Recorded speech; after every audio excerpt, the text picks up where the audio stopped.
श्री राम जन्मभूमि मंदिर में प्राण प्रतिष्ठा अब करीब है। राम लला के जीवन के भव्य दर्शन राम मंदिर और पूरी अयोध्या में होंगे। राम के जीवन के 14 वर्ष वनवास में बीते थे। ये राम के मर्यादा पुरुषोत्तम और भगवान बनने का काल था। आइए जानते हैं राम की वनवास यात्रा के इस स्वर्णिम अध्याय के 10 पड़ाव।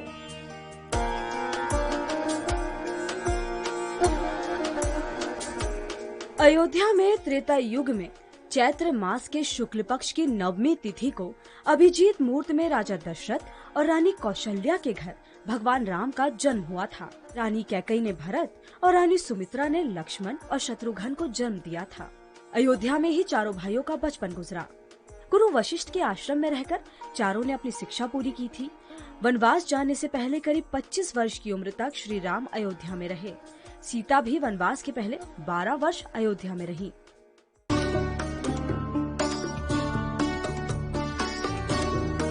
श्री राम जब 13 वर्ष के थे तब ऋषि विश्वामित्र अपने यज्ञ की रक्षा के लिए उन्हें आश्रम ले गए थे। विश्वामित्र के सिद्धाश्रम में राम ने तारका, सुबाहु जैसे राक्षसों का वध किया। फिर श्री राम और लक्ष्मण विश्वामित्र के साथ गौतम ऋषि के आश्रम गए, जो बिहार के दरभंगा जिले के अहियारी गांव में है।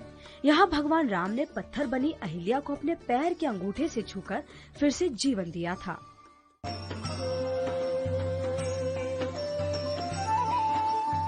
नेपाल के जनकपुर में श्री राम का सीता से विवाह 13 वर्ष की उम्र में हुआ था।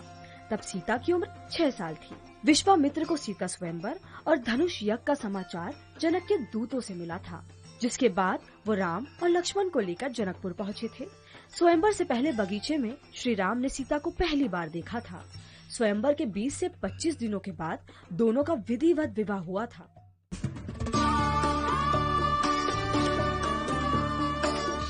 विवाह के 12 साल बाद श्री राम को वनवास मिला था।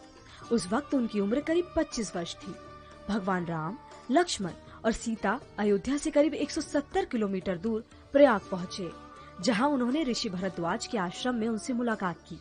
उत्तर प्रदेश के प्रयागराज में यह आश्रम है। राम ने यहाँ संगम तट पर स्नान भी किया था और अक्षय वट के दर्शन भी किए थे। ऋषि भरद्वाज ने ही उन्हें चित्रकूट में रहने की सलाह दी थी।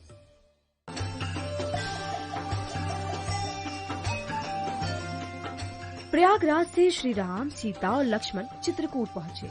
ये जगह उत्तर प्रदेश और मध्य प्रदेश की सीमा पर है, जहाँ मंदाकिनी नदी के किनारे कामतगिरी पर उन्होंने कुटिया बनाई थी। यहाँ वो साधु संतों के बीच 3 से 4 महीने रहे।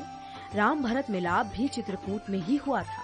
यही भरत के कहने पर श्री राम ने अपनी चरण पादुकाएं उन्हें दी थी। भरत के लौटने के कुछ दिनों के भीतर ही श्री राम, सीता और लक्ष्मण भी यहाँ से आगे बढ़ गए थे।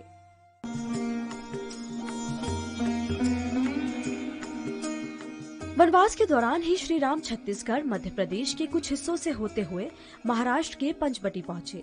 वो वनवास के 13वें वर्ष तक यहीं रहे। यहीं पर दंडकारण्य में घूमते हुए रावण की बहन शूर्पणखा ने उन्हें देखकर विवाह का प्रस्ताव दिया था, जिसके बाद लक्ष्मण ने शूर्पणखा के नाक और कान काटे थे। यहीं रावण ने मारीच को स्वर्ण मृग बनाकर भेजा और सीता का हरण किया, जिसके बाद श्री राम सीता की खोज में दक्षिण भारत की ओर गए थे।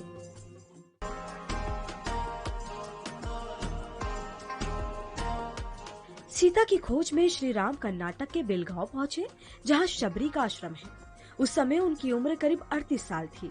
शबरी ने श्री राम को सुग्रीव के बारे में बताया था कि इसी आश्रम के दक्षिण की ओर किष्किंधा है। यही ऋषमुख पर्वत पर वानरों के राजा सुग्रीव रहते हैं, जिन्हें उनके भाई बाली ने महल से निकाल दिया है। उन्हें भी सहायता की आवश्यकता है। अगर आप सुग्रीव को उनका राज्य और पत्नी दिलवा देंगे तो वो भी आपकी मदद करेंगे।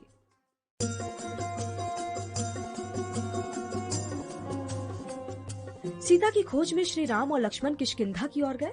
ये जगह आज कर्नाटक का हम्पी शहर माना जाता है। इसी के पास आंजनेय पर्वत भी है। मान्यता है कि यहीं हनुमान जी का जन्म हुआ था। उस समय श्री राम की उम्र करीब 38 वर्ष थी। यहाँ हनुमान ने सुग्रीव से उनकी मित्रता कराई।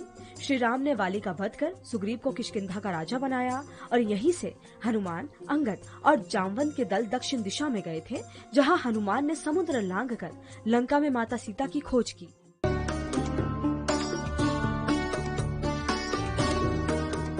किष्किंधा से वानर सेना के साथ भगवान राम और लक्ष्मण दक्षिण दिशा में रामेश्वरम के समुद्र तट पर पहुँचे थे, जहां उन्होंने शिवलिंग की स्थापना की थी, जिसे रामेश्वरम ज्योतिर्लिंग कहा जाता है।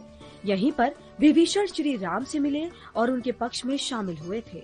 राम ने समुद्र से रास्ता मांगने के लिए 3 दिन तक तपस्या की और बाद में समुद्र पार करने के लिए वानर सेना ने रामेश्वरम में कुछ दूरी पर स्थित धनुषकोटि से सेतु बनाना शुरू किया था।